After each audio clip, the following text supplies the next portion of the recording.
The protest march by the Cameroon Renaissance movement is slighted in most parts of the country. Cameroonians in their majority go about their daily activities, while a number of paraders in Douala are overwhelmed by security officers. Political parties and traditional rulers have less than 5 hours to submit their list of candidatures for the December 6 regional election. At elections Cameroon branches, the final queues are being attended to.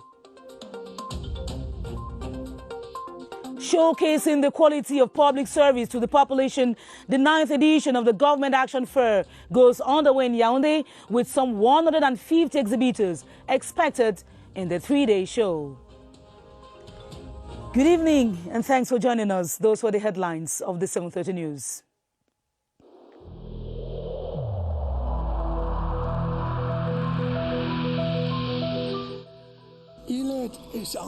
Each of us must comply with the measures that have been taken.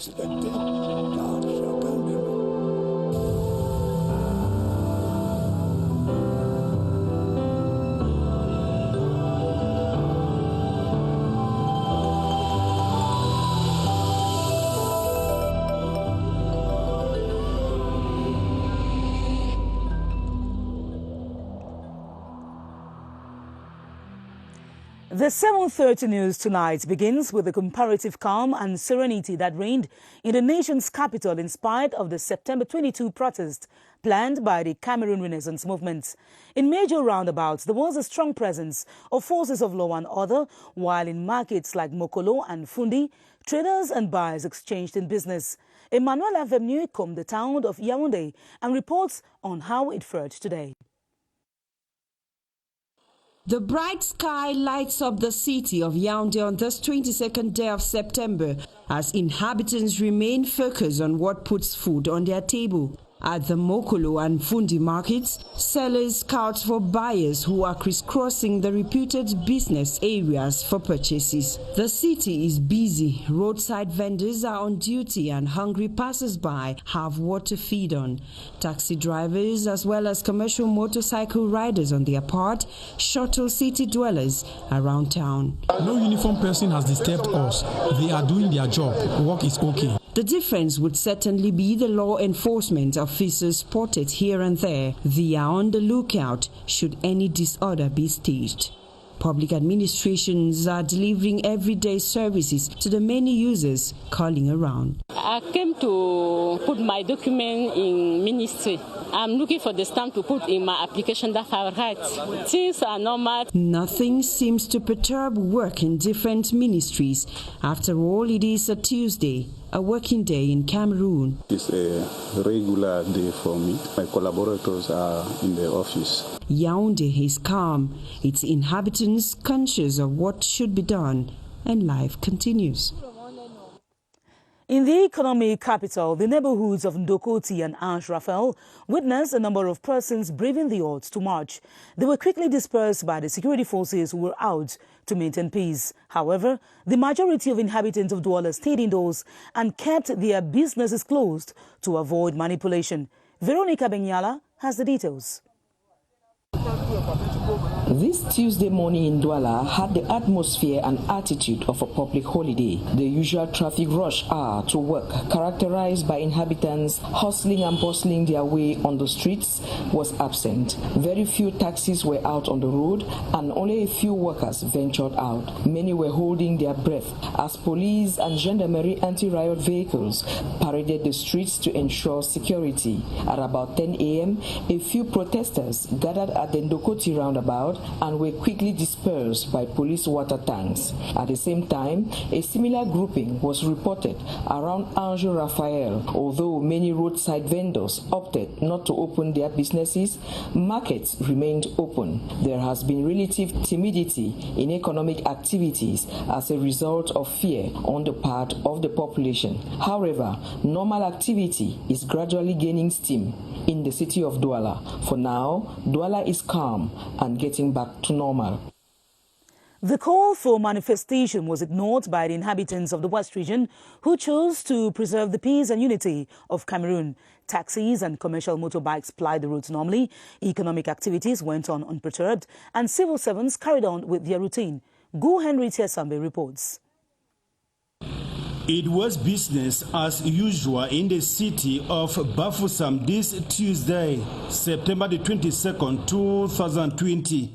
Contrary to information circulating on the social media that there was a protest march at the Big Mob market, inhabitants of the neighborhood could be seen going about their daily activities. Vendors of poultry products, food items, commercial bike riders, petty traders, among others, and buyers were spotted at the market. Other neighborhoods in the city of Bafoussam, like the Central Market, popularly known as Marché A, Marché B, the Auberge, Total, and the Carrefour roundabouts, had the usual hustle and bustle. The population of Bafoussam, like elsewhere in the West region, by press time, had not respected the call for an uprising or a protest march by the leader of the CRM party. This is the Ndiandam coach station, one of the gateways into the city of Bafoussam. It is characterized by the usual hustle and the bustle in the city. Ngu Henry in Bafoussam. In the northwest and southwest regions, the invitation to take to the streets to challenge state institutions was shunned. To a large extent, the inhabitants, preoccupied with the back-to-school preparation, lauded administrative authorities for ensuring that peace prevails. Clarice Aritakan reviews today's events in both regions. Calm streets, businesses closed, little movement in some parts and not at all in others. This is Bamenda on September 22, 2020. It was what has become the usual security presence which greeted the few inhabitants who stepped out of their homes while most preferred to stay indoors. The call to take to the streets in protest against state institutions was not heeded. In some places, though, economic activities went on uninterrupted. Over in Boya, southwest region, the no to any uprising was said with inaction as the absence of protesters on the streets indicated. The atmosphere was that of inhabitants busy with their activities. Markets were crowded and administrative structures open to users in need of their services. Authorities explained that necessary measures had been put in place to guarantee the safety of goods and persons. Locals, for their part, said giving into pressure from any source to be part of any unruly behavior will make an already bad situation even worse and is therefore uncalled for. In both regions, with the regional elections to look forward to, branch offices of Elections Cameroon remained open, waiting to receive lists of candidates to be deposited at divisional delegations. They have just a few hours before the deadline is reached. Out of the country, Cameroon's diaspora in some parts of Europe and the United States of America refused to be part of the undemocratic march. In Paris, London and Washington, D.C., they elected for responsible actions and focused their reflections on how to impact the development of their country, Cameroon. Ebenezer Akanga summarizes the actions in this report. These are images of Paris by 10 a.m. this Tuesday, 22nd of September 2020. The doors of the Cameroon Embassy building were closed for precautionary reasons, but users were being served from outside. The ambassador of Cameroon to France was on seat and performing his duties. There was calm around the embassy premises. The same atmosphere of calm prevailed around the premises of the Cameroon Embassy in the United States of America in Washington this Tuesday morning. The flag of Cameroon floated proudly over the embassy.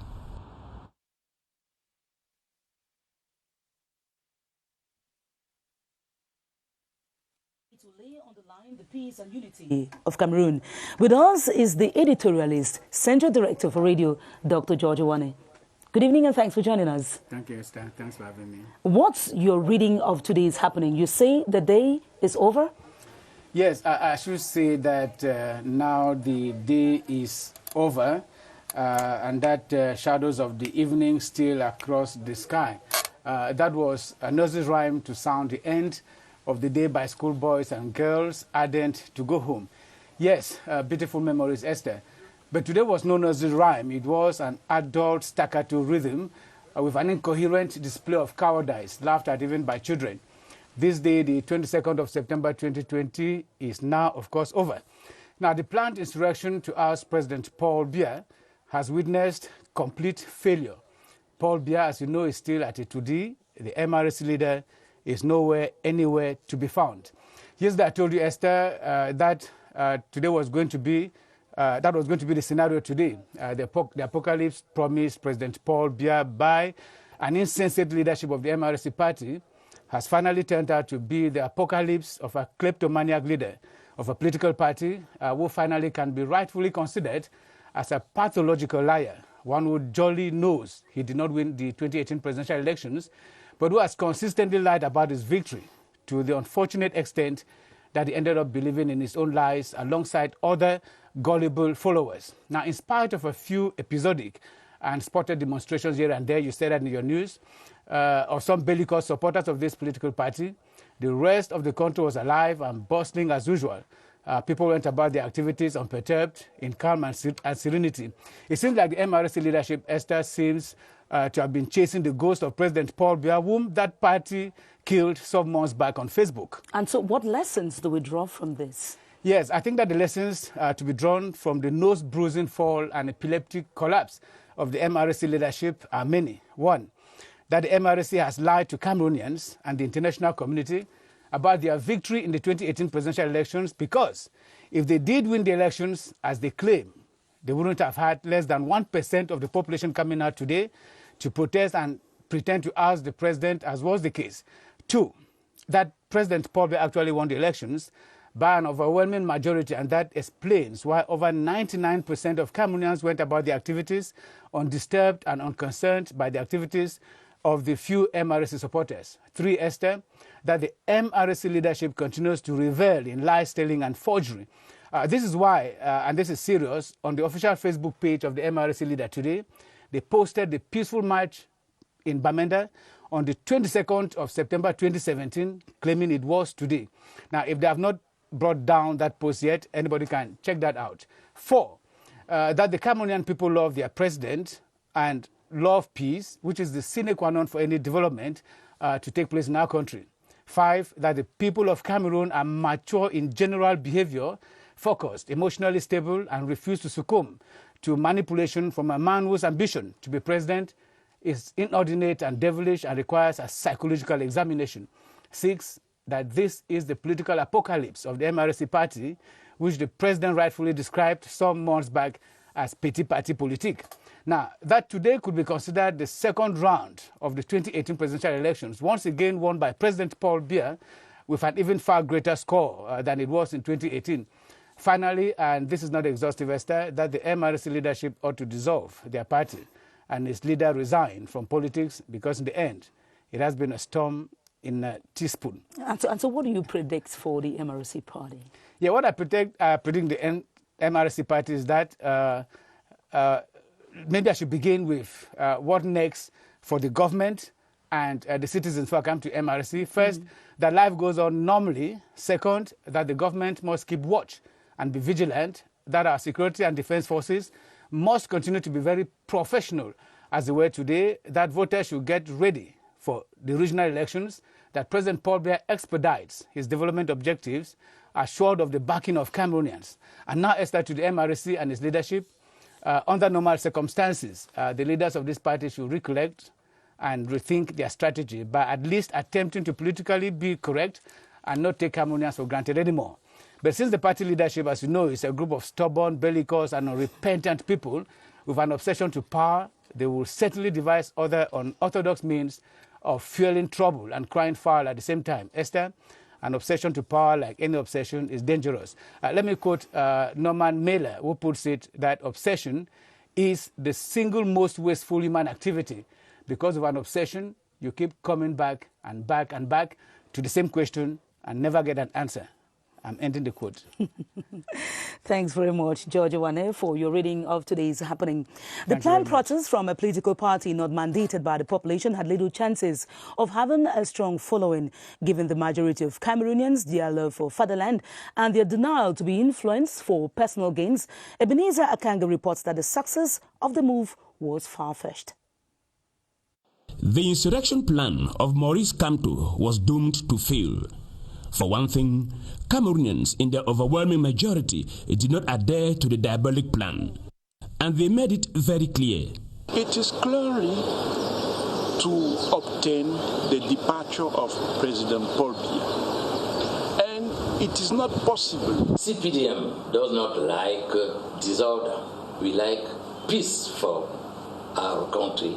If he doesn't want to go to election, nobody will come and tell him to go by force. But we, militants of CPDM and our allied parties, we will all go for this election. Even the road transport and commercial motorbike sectors, which are often easily infiltrated and manipulated, refused to join in the plan to plunge the country into disorder. We of the Transport Union have gathered here today to say no to any disorder in our country. Women and youths completely turned their backs to the insurrection call. It will be of no use letting your children to go out rioting, causing disorder, that at the end of the day, you as a parent, you as a mother, you want to bear the pains. With all of these, it was clear that the insurrection plan was going to fail. Cameroonians have opted for peace and preservation of republican institutions. On to one of our top stories. In barely 4 hours, the submission of lists of candidates for the December 6th regional election will end. According to the Electoral Code, only the lists submitted within 15 days after the convening of the electoral colleges are eligible. Beatrice Law Samba is at the Lekam branch of Fundi in the Central region with details of the last submissions. Hello, Beatrice. How's the exercise going on there?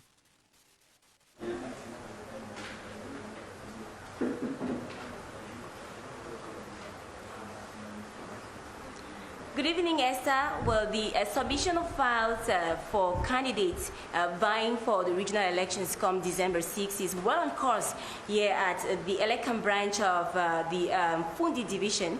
It is a little at the Nouvelle Route Omisport. And it is well on course here. About 30 minutes ago, just before the rain came down, we had the Cameroon Democratic Front, the CDF, which came in here to drop its file to the commission at work here. The commission at work right behind me here has been collecting files from political parties and traditional rulers.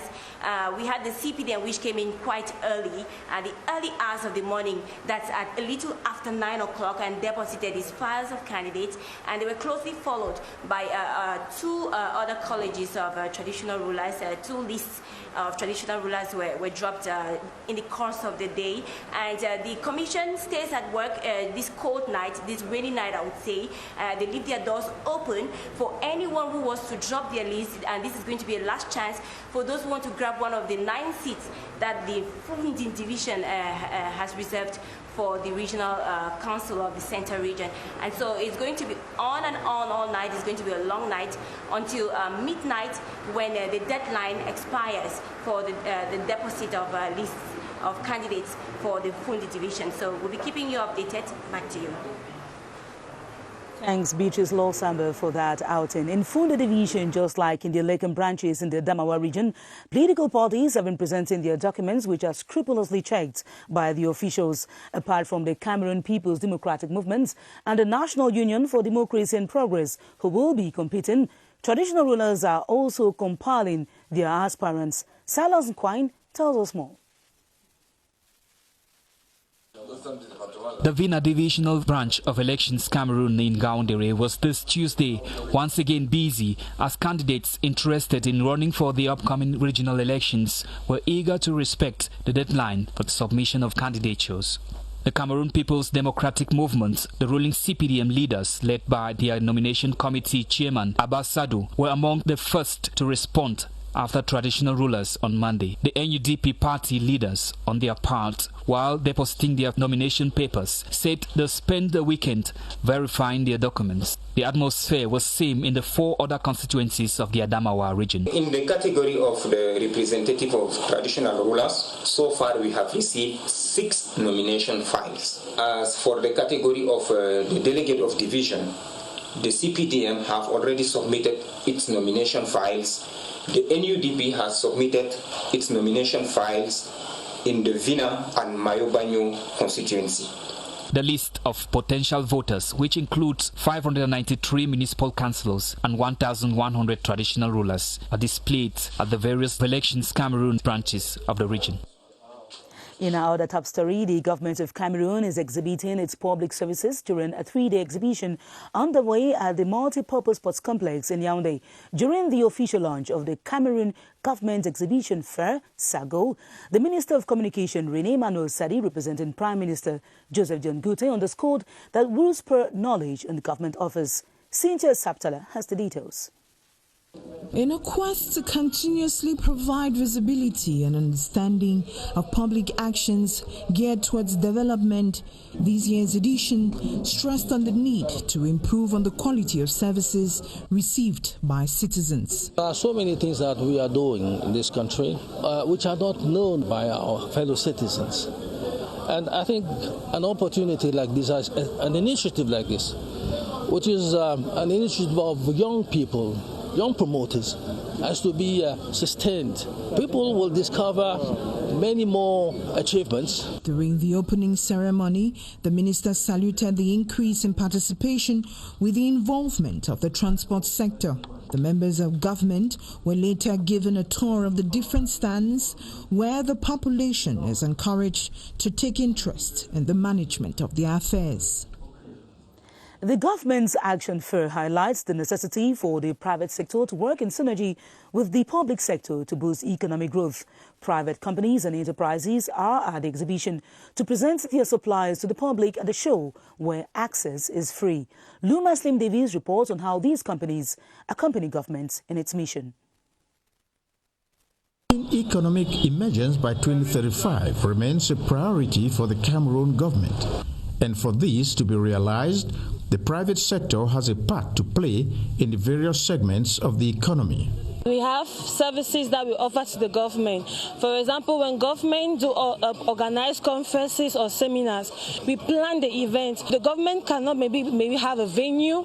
We provide the venue that is suitable for the people. During the conference now, we offer services like decorations, we offer catering service, the food that they are going to eat there. The focus of the government and private sector collaboration is to build human assets to guarantee economic growth. We are working hand to hand with the government. An example where we were preparing for the Shan 2020, we were the one that was supposed to clean the stadium that were supposed to hold the championship.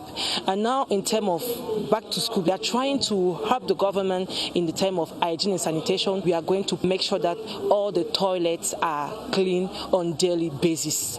The Government Action Fair, better known as SAGO, is certainly one platform that could help out in enterprises build-up and initiatives. The ongoing showcase is an opportunity for Cameroon to unveil the number of development projects that have been brought to fruition in the last decade. A significant growth has been witnessed in sectors such as agro-industry, road infrastructure, energy, urban planning and new technologies. Eve Famuso presents some of these projects.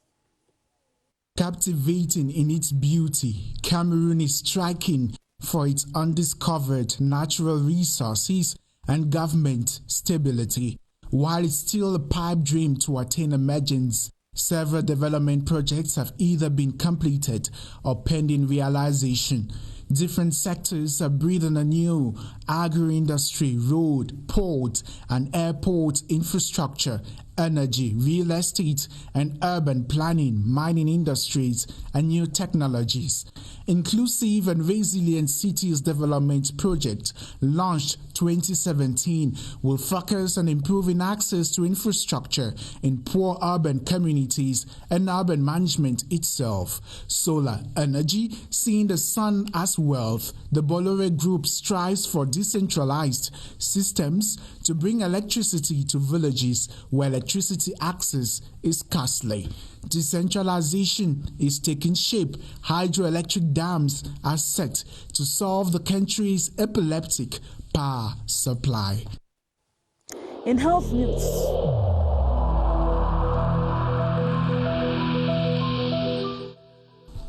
the wearing of face masks in public places will be mandatory until further notice.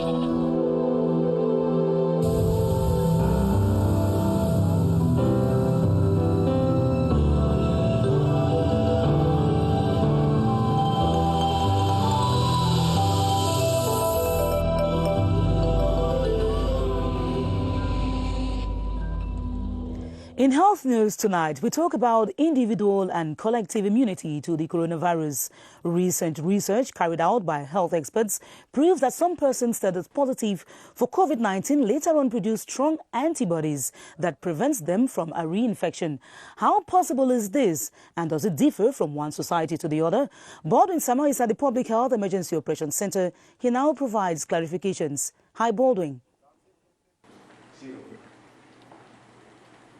Good evening to you, Esther Kmer, and welcome. The question as to whether it is possible to have an individual immunity or collective immunity vis-a-vis the coronavirus receives a positive response from public health experts in the country who say that as research has been carried out and it can be proven that a person, for example, who was tested positive for COVID-19 and got recovered from the virus, his system has produced very strong antibodies, making it difficult for such an individual to get infected once more with the virus, or this person, making it difficult for such a person to infect another person. And talking about collective immunity, they cite examples where a group of persons, over 20 persons who were infected with the virus in a particular locality, they got recovered from the virus. It is impossible for them once more to get infected or to contaminate others. But all of these depend on each person's system, because there are persons whose bodies produce very strong antibodies, making it difficult for them, or making it so easy for them to resist the coronavirus. But the take-home message from public health experts is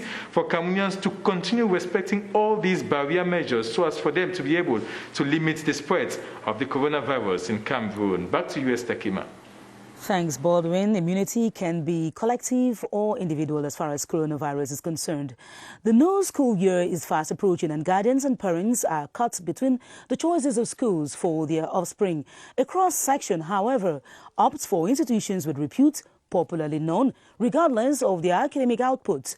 Alice Mbe investigates on the modalities to be enrolled in such schools, which sometimes are not within the reach of the average Cameroonian. At College Jean Tabi in Yaoundé, school authorities say to register a student, one must be successful in the competitive exams. The 6th class, where all the students are to write a competitive entrance. In the rest of the classes, you need to write a test. If you are successful in this test, then you are recruited. While at Lycée Technical at Tangana, the same registration procedure is carried out. We are registering only students who have succeeded in the competitive exams into Premier Technique and into the second cycle. In College Henri Vieta at Lonkak, things are not indifferent. Registration depends on the number of students needed in a particular class. They will have to come along with photocopies of their birth certificates, report cards, and 2 passport-sized photographs. For now, most private and government institutions have not started processing files of transfer cases as they wait on government's order to do so. In sports, the playground of the 60,000-seater stadium in Olembe has been completely mapped and the lighting installed at the main field and its annex. The progress was applauded by the Minister of Sports and Physical Education, Professor Narcis Molekombi, today during an inspection visit, as we hear in this report by Romeo Kenye. A demonstration of action on the green turf of the Olembe Sports Complex. The football pitch has been mapped out per FIFA norms. While the goalposts are set and await an official game, the presidential tribune of the 60,000 capacity seater stadium is being given a facelift. Major innovations loaded by Sport Minister Professor Narcis Molekombi and Central Regional Governor on an inspection tour. This field has been transformed into a veritable playing ground, and we went inside the dressing room, and every place is almost ready. We just want to encourage them to work harder so we can meet the deadline. In addition to the 8 lightning system installed in the 2 annex stadia, the columns of the athletics track have been numbered. There is equally a conspicuous presence of infrastructure for other sports disciplines like javelin and triple jump. The sport boss has said negotiations are on the way with officials of Magid Construction to make available the training fees during the Shan 2021. An imminent CAF inspection visit to the football facility is slated for next month. And that will be all for this edition of the 7:30 News, in which you heard that the protest march by the Cameroon Renaissance movement was slighted in most parts of the country. More news comes up at 8:30 p.m. with Romeo Chuse. I'll be back tomorrow at 7:30 p.m. God willing, stay tuned to the programs on the Crtv and continue to stay safe, for the coronavirus is real. Good night.